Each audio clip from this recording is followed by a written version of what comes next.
Welcome to the Project Vanguard podcast, home of the community of veterans in energy, where we explore the journeys of veterans leading in energy. We're building American energy dominance through an all-the-above approach, where energy security is national security.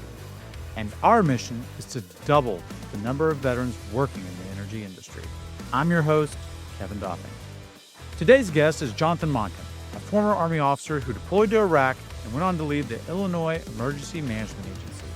Now, after state service, he took on critical roles in energy security at PJM, one of the largest grid operators in the world.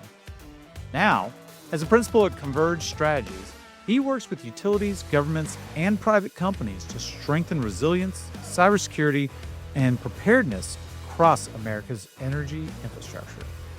In this episode, we talk about why the grid is now a battlefield where cyber and physical threats overlap, and what it takes to build resilience in an era of shocks and power competition.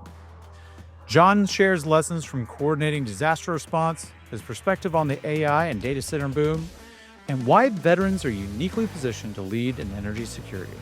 If you care about how national security, energy, and veteran leadership all connect, this episode will sharpen your view on what's at stake. Let's get into it.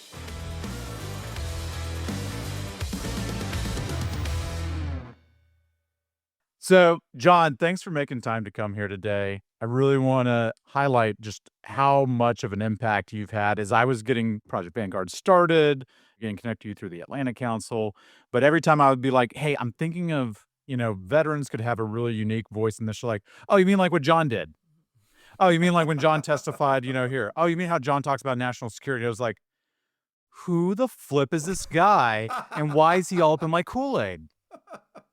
It's my omnipresence. That's my superpower. Yeah. That's really how it works. I'm everywhere. You just can't get away from me. That's okay. I like it. So I'm excited to have you here. I don't just want to talk about the national security, but I definitely think that that's just, while something we beat like a dead horse here, it's something that doesn't get talked about enough in the industry, over the last couple of decades, but is a very strong value proposition that clean energy brings. But that being said, John, welcome to the show. Pleasure to be here. Thanks for having me. I'm glad we made it happen, and I've been jonesing to do it. So I think you guys have done an awesome job with the series. So I'm just happy to be part of it. Thanks, man. Yeah. Small giants. That's what we're doing. The equivalent of the short kings, I guess. Yeah. Very relatable. Thank you. Thank you. Thanks for bringing that home in the terminology that was going to resonate with me. Well, you're sitting down, so I just want to make sure everybody knew. That's a relief. Hey. I just wouldn't want anybody to mistakenly think I was 6'4". So that's a win. That's a win. Thank you. Yeah, no problem. So what's keeping you busy right now? I think just the enormity of the task. So recognizing that when you're in this status of change, which I think energy is always in some status of change, but when we talk about change in administration, we talk about change in policy priorities, we just talk about the changing landscape of what's happening in the grid, you realize that the proactivity of what we're trying to do is so important, and it gets more important when the reactivity of the policy environment suddenly creates a different opportunity space than the one that we've been building towards for the last couple of years. So I think what's keeping me busy is really trying to shape the message now that more people are willing to receive it.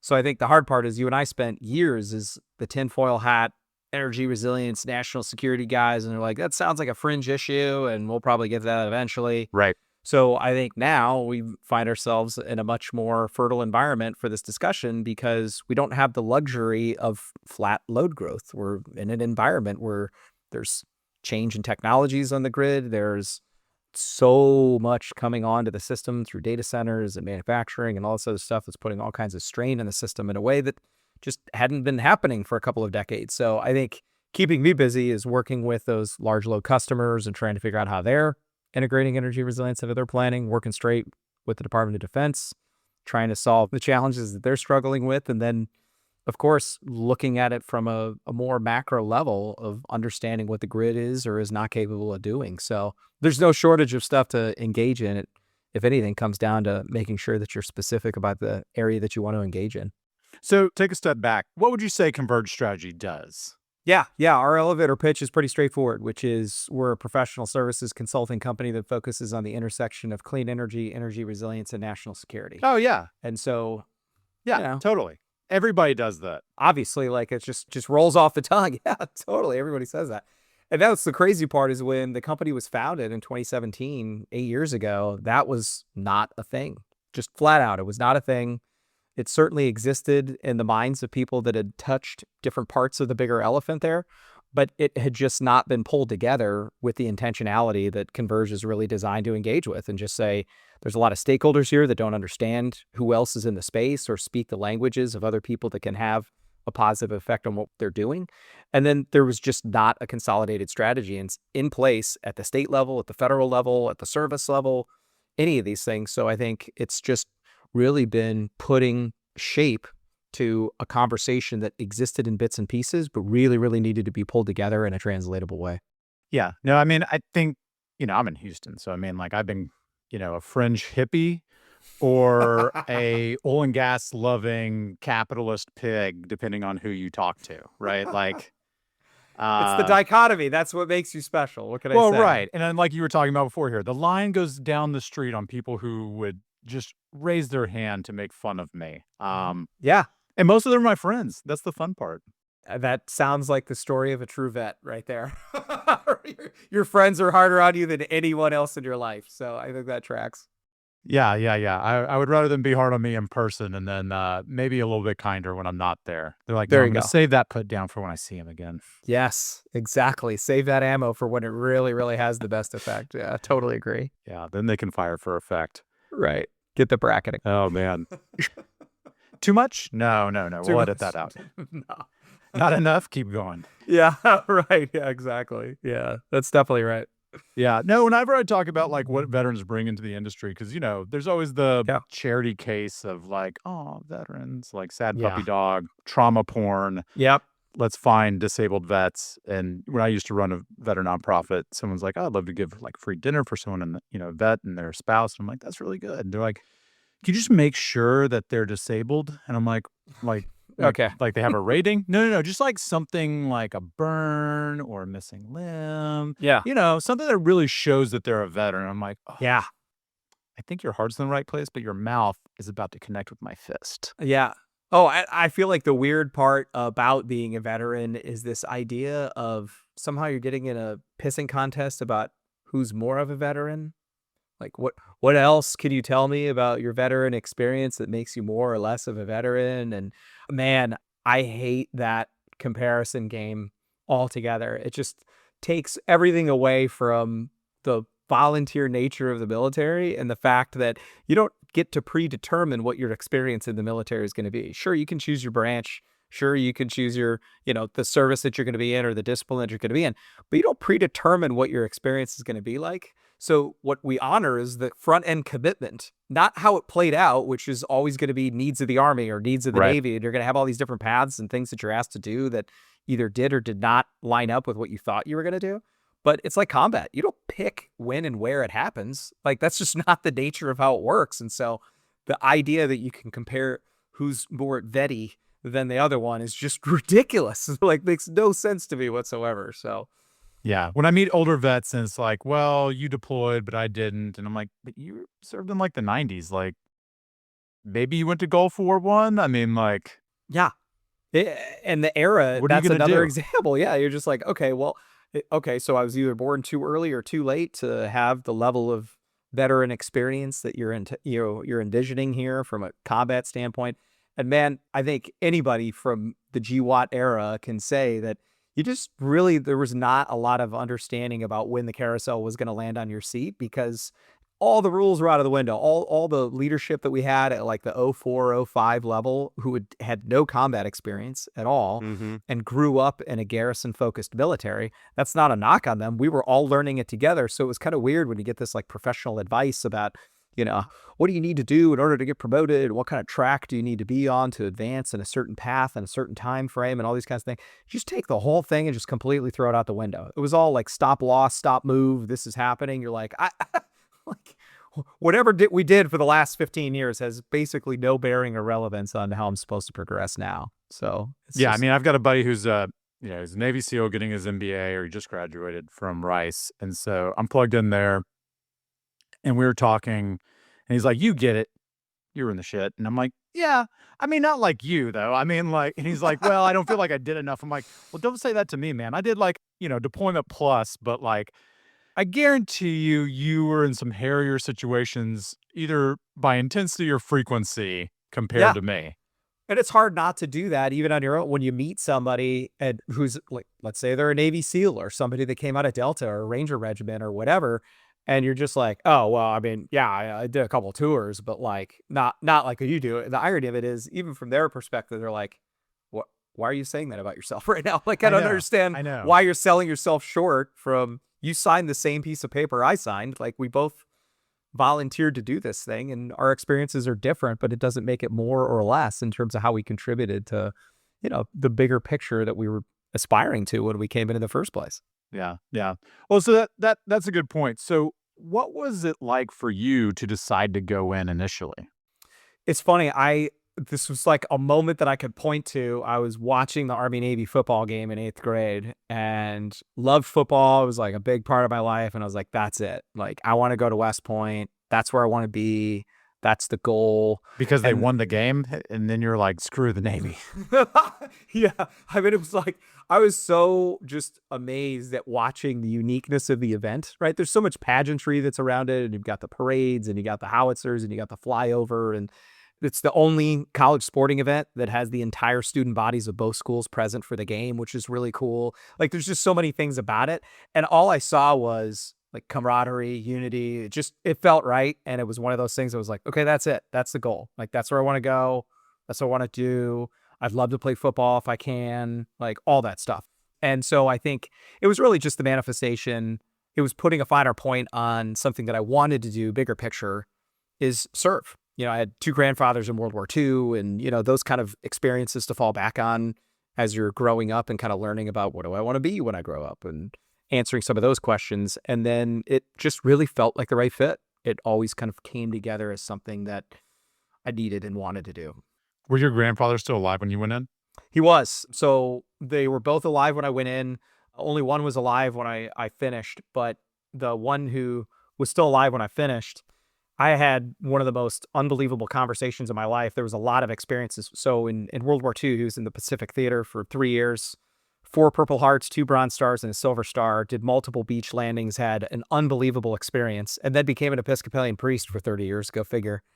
And we had the longest conversation, like drinking scotch, hearing his stories that he had not told anyone.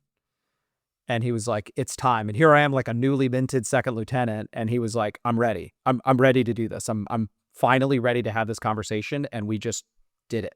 And he actually passed away less than a year later when I was on a peacekeeping tour in Kosovo. And so he just got it all out. And I'll never forget it. I feel it now, just saying it out loud, of having that experience of passing that kind of torch from one veteran to another and just understanding it differently. No, I had a similar experience. My dad was in Vietnam, and when I said, hey, I want to go in the military, he's like, you're not cut out for this. Thanks, Dad. Love you. Love you. Well, we go back to my dad. My family's going to be at that front of that line that goes around the street. Yeah. But he was right. I mean, like, yeah, I wasn't ready at the time. So, like, I actually took that no and I was like, okay, I'm not going to do it. I'm going to do some other stuff. And then I kept coming back to it. And eventually I was like, I'm going to do it. He's like, you really shouldn't do this. Like, I think if you had to kill someone, like, you would just break apart. Or I'm like, whatever. I sleep fine now. I'm a broken person inside. Don't worry. It's fine. It's fine. It's fine. I'm a psychopath. But after, like, I pushed through the nose and was, I'm going to do this. Then he was like, okay. And I remember my mom calling me like 2 weeks later. She's like, what did you do to your father? I'm like, what are you talking about? She's like, I've heard more about the military from this man in the past 2 weeks than I've heard in the past 30 years of marriage. There were like 3 like wholesome stories he would tell about getting rations. Yeah, blah, blah, blah. Like my kids think they've heard all my Army stories. You got your go-tos, right? You got a couple of stories that are more easily shareable and widely shareable. Yeah, no war crimes. Not that anybody here did that. No. And everything's above board. Everything's safe. Everybody was okay. Yeah. Yeah, my kids think that that's the only thing. Like, oh, yeah. Yeah, exactly. Like they're getting a very different story than the story that comes out either when you're around those friends and suddenly you're having a conversation that it's not even like there was intentionality behind getting to this conversation or recalling a specific experience or a moment. And then it happens and you're like, wow, yeah, I don't really talk about I don't really talk about that one. Yeah, because once that door comes open, it's hard to put it back. Like, Yeah, definitely. Yeah, that's it's amazing. You don't realize how much you compartmentalize until you get into either that kind of trusted space, or it just opens up this floodgate that wasn't open before. And it sounds like for your dad and my grandfather, they had a very similar approach to it, where it's nope, this has been mine, and I've held on to this for a really, really long time. And something feels different, and it feels right about sharing more now because I have a different understanding of what it means. well, I see that even with Project Vanguard. I mean, like, we've got these guys and gals that are working in the industry, Yep. and then they're able to be like, wait a second, I can hang out with other vets at an industry event. I'm there. Yeah, Like, totally. like at the last Clean Power event, we ended up having like 100 people come out to that happy hour. And I kept having people come up to me throughout the conference, hey, so and so said you're doing a vet thing. And I'm like, yeah, yeah. Am I allowed I to know. come? I'm like, sure. They're like, I am a vet. I'm like, well, I mean, whatever, Duke. If you want to come Yeah, hang out. But like, right. it's just mostly just going to be vets. So if you're thinking it's something else, this is not the veterinarians for clean energy. Uh, Oh, wait, I'm sorry. I didn't even realize what I was joining. Is that what we've been talking yeah, about that's what we've been talking about this whole time. We're going to start talking about large breeds in a minute yeah, and what yeah, the buried the lead there, man. I know. Man, what a Well, sucker listen, punch. farming's down 28%, over the last 2 years, and I mean, a traveling large breed vet is just Yeah, struggling. we got to tackle this right now. Yeah, immediately. But no, I mean, like, they start coming out and they just start talking about Yeah. things, and you just see people light up in a way that you don't see people light up at an industry event.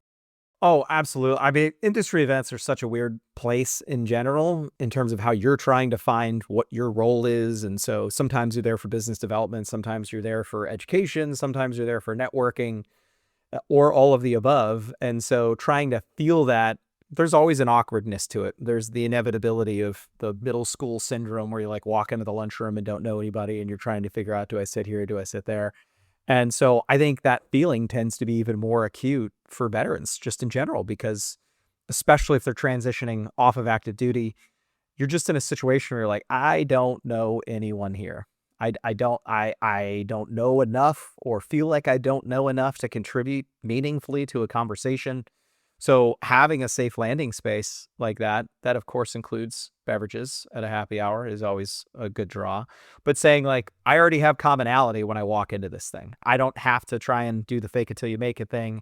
I can start a conversation with somebody. I know I'm going to have something in common with them, and then see where the conversation goes, what I can learn, what I can offer. And that's what I love about it. I mean, I think what you've been able to harness there is this really untapped potential of having the shared experience, regardless of what branch of service you were in or what your vet experience was. You have these points of commonality already, and then you get to have a second thing in common, which is you care about energy. So I feel like once you get to those 2 points of commonality, that is the opening of the floodgates for the conversation. And that's what I love about attending those events. Yeah, yeah, I think you're absolutely right. So go back to your military service. You mentioned Kosovo Yep. for peacekeeping. What was that like? Yeah, it was interesting. It was funny because, so this is, I get to my first unit December 2002. 9/11 was my first year at West Point. I go straight to my unit. I literally called ahead to the rear detachment. I'm like, get here as fast as you can. We have a platoon for you. You're just going to join them on deployment. Didn't even get there in time to get my household goods. I literally like touched the ground, got issued DA-50 and just left. Like all my stuff got there later, right? So we went there, but at the time, that's when things kicked off in Afghanistan. It hadn't started in Iraq yet. And so at that point, we are just kind of holding down the fort. We were the last active duty rotation to do the Kosovo peacekeeping mission. After that, it was all reserve component and UN.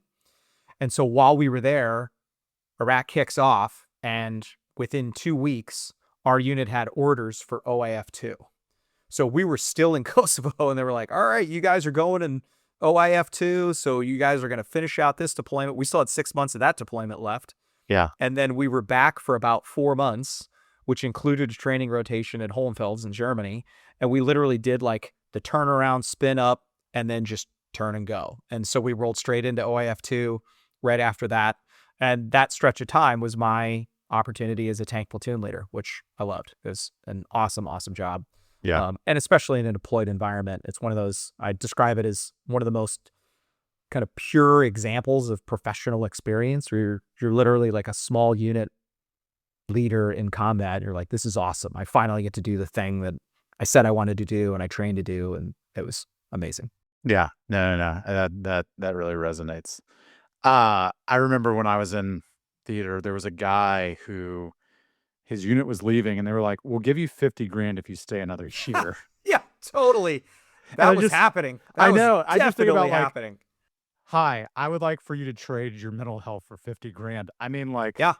How much is your mental health worth? Well, we found out that number was quantified many times over.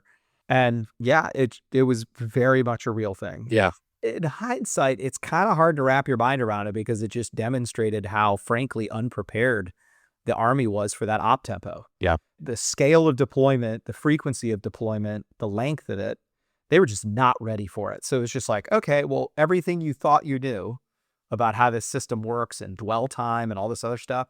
I mean, I had 34 months of deployment in my first 48 months of active duty. And I mean, screw dwell time. They were just like, Yeah. nope, you're going. It was like, okay, I guess I'm going again. So let's just keep doing it.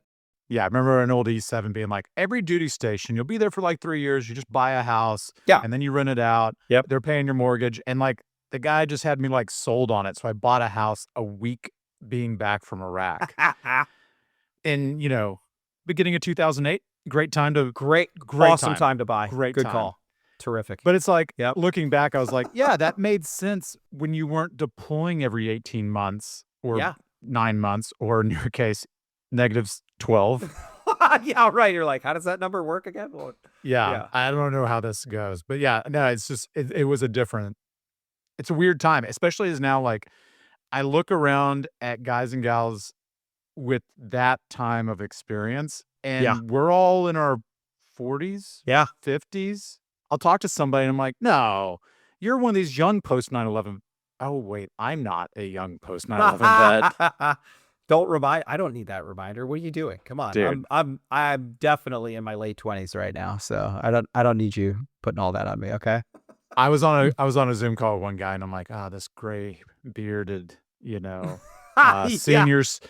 He was a year younger than me. And I'm like, oh no. Yeah, that's right. Yeah, that's exactly. I mean, I've had this. So my whole peer group, we're all senior 05s and newly minted 06s, which when I think about my perception of lieutenant Mhm. colonels and colonels, when I was a Mhm. lieutenant, I was like, man, they're just broken down, old, geriatric, can't barely do anything anymore. And I'm like, holy cow, we are absolutely in that zone right now. And it's hilarious. The guys that are still in and the guys on active duty, looking across their formations, their ranks, their units, the number of combat veterans in the units now is like maybe 10%, maybe 15% at the most, where it was by the time I left 263 Armor, it was like 100% combat vets in the unit. We barely had anybody that hadn't been at least one time, You're just like, wow, it's different. It's that kind of snapshot moment in time. Yeah. No, I mean, even with like the podcast, what I've had to realize is everyone I know is in either they have matriculated or I met them at like upper management or senior levels or Yep. they're executives.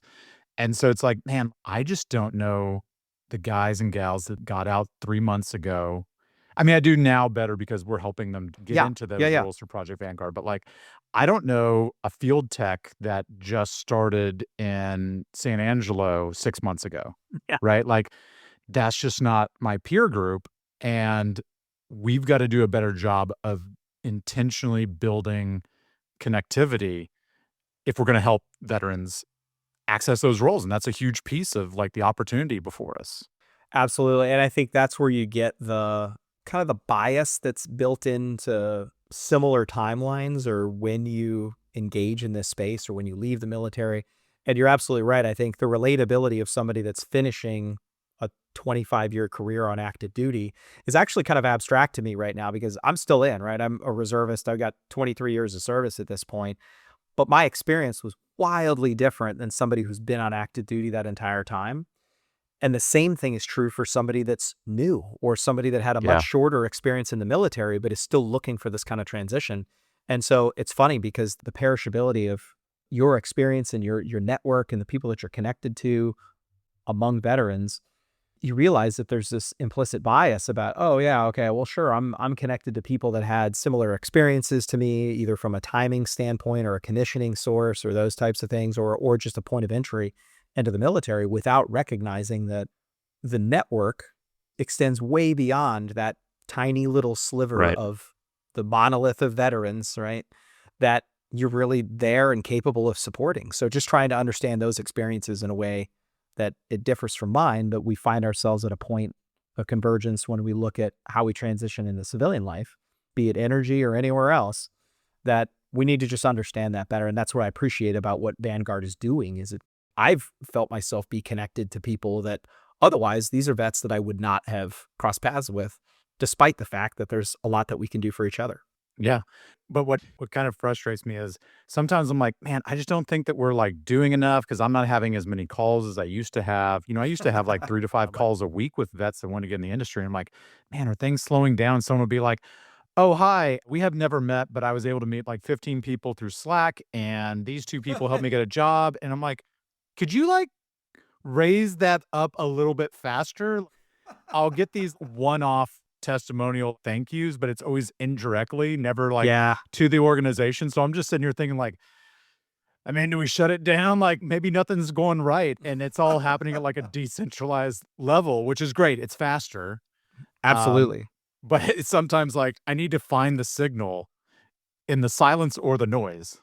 That's right. And it's the proverbial bottom up versus top down approach. And I think what's important is you have to have both. You have to have that kind of strategic level.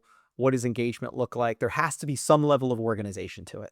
Yeah, I'm trying to build out some staffing here. I need to be able to Right. sell this to Yeah. funding opportunities that like There's got to be a this North Star, something's right? happening here. Yeah, absolutely. And then I think when you're able to establish the linkages between that grassroots approach that happens through, a friend of a friend and you're making introductions or you have some point of commonality or something that you can use to build Mhm. a new relationship off of or an introduction off of. But I think without the high level piece that Vanguard provides of there's a consistency to the model and a consistency to the approach and a clear understanding of how resources can enable those conversations to extend beyond, yeah, really great to meet you. And I hope we are able to work on something someday. Yeah. I mean, so we were talking about intentionality beforehand, and that's one of Yeah. the things I think you've got a good pulse on to being where you are and the work that you do. So I've found that it's not a very common thought in this industry to focus on a bottom up approach. Yeah. And I think we're really feeling it in the headwinds we're facing with the current administration, with Yep. project siting challenges, state legislative. I mean, so let me frame this out and what I think needs to be done, and you just tell me where I'm wrong and what else we can do for this. I promise to tell you when you're wrong. I I promise. have no doubt. I would appreciate you just not making me cry. Oh, That's okay. Well, I'll calibrate that. okay. Sorry. Yeah, yeah. I was aiming Brackets. high there. Yeah. Brackets. Brackets. Got Yeah. it. Got it. Got it. Good tip. So Good tip. my impression, and I'm still new to all this like advocacy stuff, is that the industry as a new, trying to grab market share, trying to be hyper efficient, Yep. underinvested into lobbying and other stuff. Like in oil and gas, that's not a bad thing. Like API spends tons of, time and money on this stuff, and they should, right? Yep. Like it's an industry. You need to protect your industry and you need to protect your workers and your investment. Yep. But it seems like the clean energy industry outsourced that to the Democratic Party and to environmental NGOs. And while the goals seemed aligned, energy is just energy and it's a boring power plant. But we got wrapped up in, you know, if the administration's in or out, then that changes, things. And then, the environmentalists are fighting for climate change, which is fine. But if we just want to build a project in the next like 6 months, we're now sometimes at cross purposes. And we're not building up like institutional relationships with key elected offices through just constantly doing this or in the communities that like we're serving. And now it's really the tide's gone out on Yeah. everything and we're seeing who's been swimming naked. And it seems to me that the only way to fix this is not a top down, like we need to go to Washington and like whatever. We need to go to the counties that we've built things in and talk to the people who work in this industry and their families are, benefiting from their jobs in this industry and build up from there. Yeah, I definitely agree with that assessment. I think the lobby and the voice of advocacy on the other side, and when I say the other side, when we talk about that level of engagement that happens at a policy scale in a place like DC, when we talk about utilities, your point about oil and gas and companies that are out there in the energy space, they have really, really well organized, very sophisticated lobbying groups. Like they understand what it takes to protect their investors, to protect, their employees and people that are working with them. I think what's ironic about clean energy is it's kind of the same fallacy of being a single issue voter. And so being a single issue voter comes with inherent risk. So you may say this one thing at the expense of everything else, and you're okay with that and deciding that I'm going to vote for this person or this party because they agree with me on this one particular issue. But I don't really have a way to understand the bigger picture of what this means. And I think that's missing from who is in the tent when we talk about clean energy as an example of saying, yes, clean, I got it. That is the issue that has been the primary driver really since inception. And so it started out clean is the right thing to do. I'm not arguing with that premise. I'm definitely not a climate change denier, right? Like this is a climate issue that we're dealing with right now. But then when it was all about that one issue, that becomes this kind of quagmire that pulls down all these other conversations about, we had the transition into economics and say, okay, well, clean energy is also the cheapest form of energy now. And you get to have the opportunity to be hit over the head with the counterpoint, which is like, well, yeah, if you're subsidized and all that stuff, which is... Can't use that anymore. Yep, can't use that anymore, which is all, yeah, exactly. Totally ironic when we talk about the broader energy space and the level of subsidies that goes into all energy types. And then understanding at this very, very local level when we have conversations about things like land use and what's appropriate to use land for and what it isn't, and what environmental implications exist. Because when you talk about conservation is much more of a bridge issue than people recognize. Right. There are conservatives that are all about conservation. They want to be out in clean nature and engage with nature and want to be part of that. And then this national security piece is another example of a really central issue to what it's going to take in order to maintain energy security in the United States that requires renewables and clean energy to be part of this discussion. And so instead of tacking on these little issues as we go, because it was all predicated on this one issue when it started, I think it made it very difficult to even understand who was invited into this tent to be part of this conversation and be an advocate at the most local level. Yeah. Well, I mean, like we were talking about, I mean, I'm in Houston. I mean, like I'm pro oil and gas. I owned an oil and gas company for a decade. Yeah. We're using diesel trucks to move all this equipment. And I mean, like the fallacy of, I don't know anybody that works in the industry that's like, kill oil and gas today, ban fracking, because they're using it. What I have always seen is the people who are outside the industry ascribing their moral philosophy to the industry as if they knew. And I'm like, everyone I know in the industry is project managers and conservative and operational and safety focused. And like, that's why vets translate so well into this market. Yeah, totally. Yeah, I think that is defining that or even understanding that, because we do a lot of work when we talk about these bridge issues and understanding that right and left, there is so much more commonality than there is difference when we talk about energy specifically.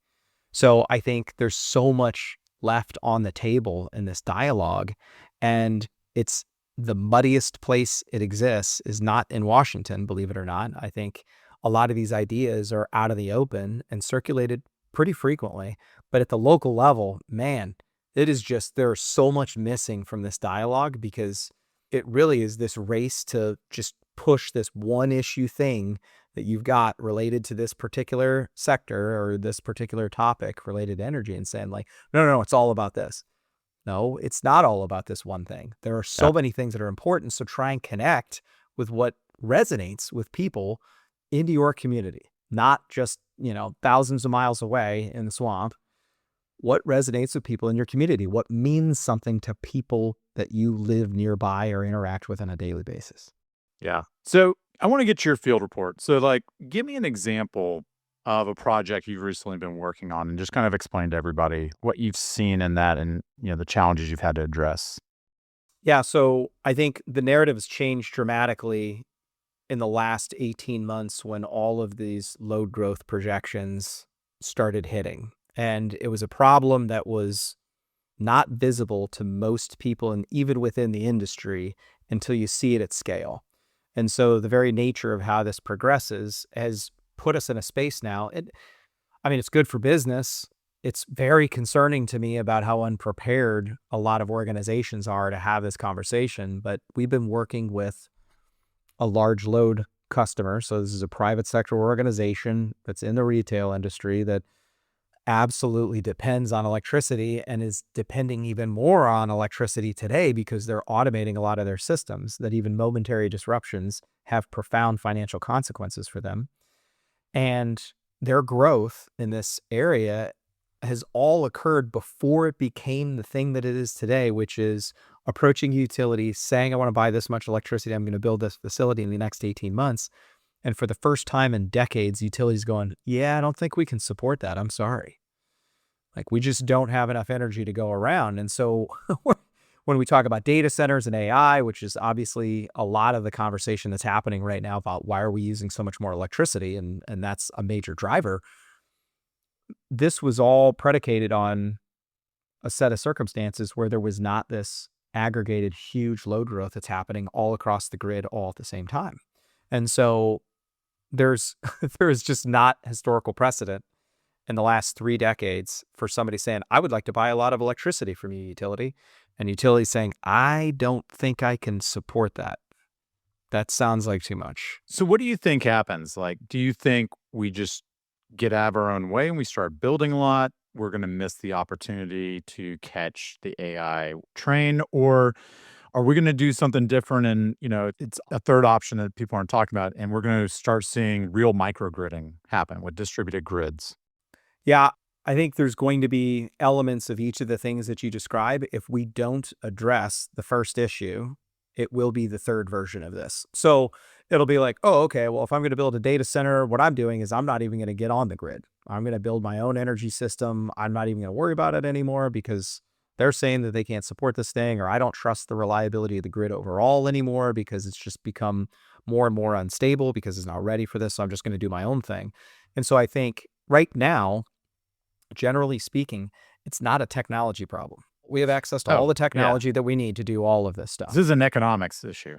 This is an economics issue, and this is a policy issue. I was going to say, I don't even think it's an economics issue. I mean, like, unless you're just saying nat gas is great in 5 to 7 years once we break ground and get an order in. Yeah, right. But you can't get it in time to meet the current demands. Nope. So, I mean, we have economical solutions, but we're politically unmotivated to do it. Yeah. What I don't want is the change driver to be something horrible. So, What do you mean by that? Well, I mean, more often than not, unfortunately, the lessons that we learn come from the school of hard knocks. And what we don't want is a catastrophic grid failure. Oh, yeah. That results in the motivation necessary to go out and fix it. Now, you're sitting in Houston right now. Texas learned some very difficult lessons in 2021 with Winter Storm Uri, right? Mm-hmm. And change is afoot. So there's a lot of changes that have been made. Heads rolled, policies have been updated. There's more things that are happening. Overall grid performance has been generally better, but the trend line is not great by ERCOT's own numbers about a negative reserve margin in 3 years from now. Flat out means there's not enough juice to go around to support what they're expecting to come onto the system. Well, right. But we have been operating better the last 18 to 24 months because For sure. so much more batteries gone on. Like Yes. in 21, I put solar batteries on my house because I was just like, never again.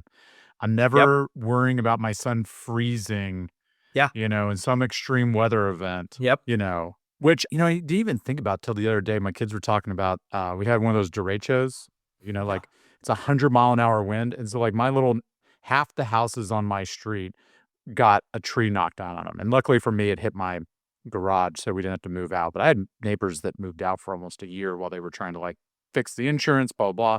Yeah, right. But it didn't even occur to me. the panels were fine. That's the highest winds that I think Houston's seen in like, I don't know how long. And this place is built for, we have gabled roofs and things for hurricanes. And it didn't even occur to me to think, I wonder if my panels will be okay, or, oh, thank God they were okay. It's been a year plus. And I'm like, oh yeah, Oh, they yeah. did Those good. did really well. Yeah, Yeah. those did really well. Didn't even think about it. Well, I think that's where those types of moments can be major catalysts for change. I think we don't have to walk ourselves into that situation to have change. And so I think your point about the amount of battery storage that's come on the Texas system is the unsung hero of what the last 18 months of performances looked like. And I think there's really just the question there of what does the trend line look like relative to how much can be added to the system in a certain amount of time versus how much load comes onto the system in a certain amount of time, and what that does in the context of the least cost of delivery model that Texas has operated under forever, of cheap electricity, open competition when it comes to where you buy your electricity from, and the volatility from an economic standpoint that follows that. It might be that, in Texas and in many other places, the answer is I'm going to go Kevin Stowner. Like, I'm putting solar and battery, and I'm going to do my own thing. Like, I don't know what you guys are up to. I got me. And so that really sets a challenging precedent, because what you don't want is the grid becomes a question of a story of the haves and have-nots. Like, who has the means and ability to self-isolate and be able to do that? And I think when we talk about economic benefits, social benefits, public health benefits, the grid's intertwined in all of that. And if the back end of this system fails at a grid scale, the societal implications of that are massive. Yeah. So we just can't walk ourselves into that. So if you had a magic wand and you could make one thing happen to move the needle on this in the next 12 months, what would that be? I think the topic that gives us the best chance is siting and permitting reform, which is a complete disaster right now. And that's predicated on the assumption that transmission, high voltage transmission, is going to be a major part of what allows us to take the next step from a grid reliability and resilience standpoint. And I think it's really, really difficult to understand how any other way to get there. We cannot use historical practice as the model for how we address the challenges that we're walking into. The historical model is very simple, which is whatever the market dictates is going to show up from a generation standpoint specifically, then that's what we're going to build. It was easier to build generation for years. It was easier to be more cost competitive. It kept rates very, very low, which is an awesome thing. And now I think there just needs to be a clear understanding of how do we get a better understanding of how transmission supports this at scale, at the grid scale, and make sure that from the local level to the federal level, the siting and permitting reform reflects the need that exists right now to maintain a reliable grid and an economic one. So you're not a fan of Soviet-style RTOs that we have in this country? I mean, What? I know. And every time I say that to somebody, they're like, that's not true. And I'm like, I want you to describe what the ISOs and RTOs are like in this country and the guaranteed monopolies that exist within them. They're like, oh yeah, kind of like Russian oligarchs. I'm like, yeah, they sure are. It's a bizarre, I mean, it had so much utility at a time where when the wholesale energy markets were created in the 90s, it created an astounding amount of efficiency and had such positive effects on reliability. And it works under a certain set of circumstances. And the circumstances were pretty persistent in a good way for about 20 years. They were running at kind of an optimal level. There was a lot of things, a lot of benefits that were harnessed as a result of it. But clinging to that and saying, well, the future is going to be more of the same, and saying, nah, we don't need to take a fresh look at how the markets are organized, or how energy is priced, or how these market systems are run, or how the grid is operated itself, or the infrastructure investment models that have existed up until this point. You have to take a holistic look, because, you can't just do more of what we used to do and say, like, I'm sure it'll all work out. Yeah, what could possibly go wrong? I can't think of anything. Okay, so we could do this all day. And we will. And we will. And we will. But as we wrap up, like we've been talking about with Project Vanguard, the big thing is to angle this on educating vets, listen to other vets, How do you get in? If you're in, get up to speed as quick as we can. Uh-huh. What is your advice for veterans looking at getting in this industry? So first and foremost is the fact that energy is much more diverse of a field in general than you Mm-hmm. think it is. So I think the first instinct is, well, I'm not an engineer or I don't have a direct professional experience that totally makes sense to go work at a utility. You're completely missing the boat here. Like where the value is that you can provide. And so I think there's a common misunderstanding there about what makes you as a vet well suited to work in this industry.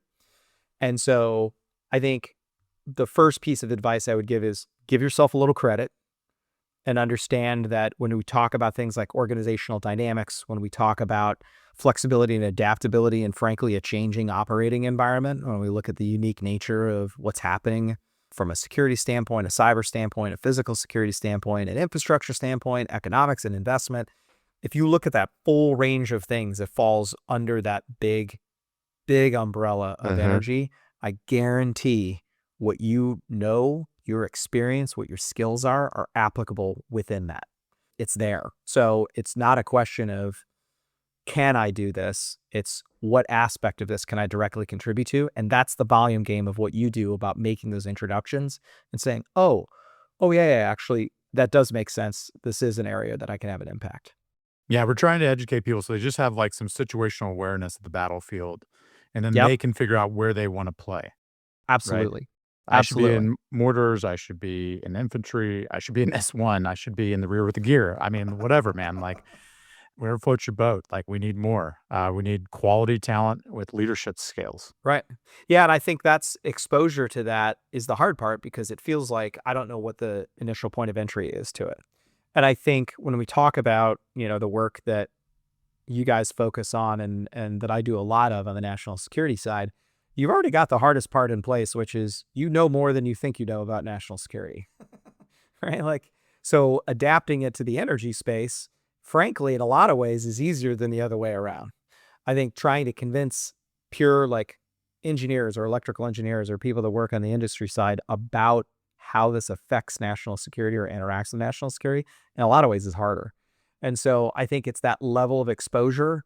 And the Army, I thought, there was a reason why they showed you a little bit of everything, right? This is what artillery looks like, and this is what mortars look like, and this is what tanks look like, and here's helicopters, and here's what the personnel process looks like, and this is what finance does, and here's Army medical. And they give you glimpses of all these different things. The hard part is finding that equivalent on the transition into energy, saying, I can give you just a glimpse of all of these different disciplines and skill sets that are relevant within the larger sphere of energy.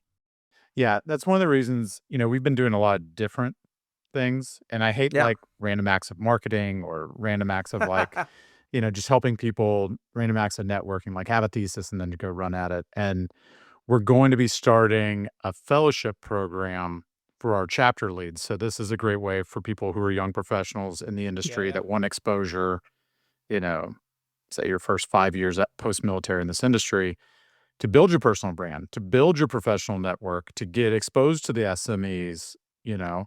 And I'm not going to ask you live to commit to speaking to the group because I just assume you will, and I will Yeah. guilt you otherwise. So I'm not going to Of ask. course. I'm just telling. No I'm just need. telling. Yeah, just telling. Yeah, Yeah, yeah, exactly.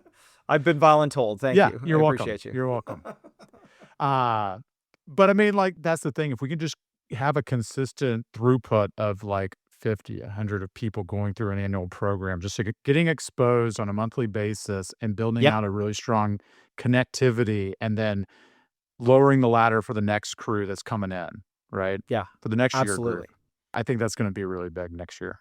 Well, I like that analogy too of lowering the ladder for the next group, which is easier said than done, as you well know. And I think recognizing that it takes those direct handoffs, the further away you are from your transition out of the military and into this space, the harder it is to try and from a relatability Mhm. standpoint and trying to understand from the perspective of the person that now making the transition, you got to have people at every stage gate of this professional experience to give you the right viewpoints that you need in order to get that level of exposure to find the types of things that you can add value to. So every rung of the ladder is important. And you don't want to have a bunch of missing rungs where it's like, well, I talked to somebody that got out 20 years ago and got into energy. Yeah. What was it like, Grandpa? Yeah, totally. Whoa. There was a children thing look- called AKO, and it was So, the yeah. bane of my Yeah. existence. On MySpace, we connected with other people. I had so many deployment pics that I was sharing with people sending us care packages on MySpace, all gone. Oh, that breaks my heart. I know. Yeah, that breaks my heart. That's a perfect time capsule. I know, man. I would just put stuff out there and people would find us. Can we send you a care package? And we're like, yes. And if it could be just logs of skull and packs of cowboy killers, that would be ideal. Can we send you candy? Sure, but like Yeah. nicotine and caffeine products would be really appreciated exactly for combat right. effectiveness. That is the blood that flows through the veins of everybody out of deployment. Maybe some coffee. Yeah, a little coffee mixed in for good measure. Yeah. Well, John, I've taken up too much of your time today. I really appreciate you making the time, coming out, and just sharing. And as I said, I will be co-opting your time again in the future. I'm counting on it. I appreciate it. Thanks for having me. Awesome, man. Thanks. All right.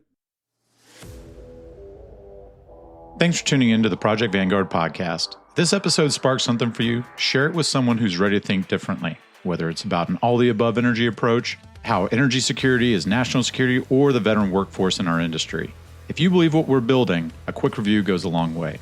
You can do that wherever you get your podcasts. And until next time, keep up the fire.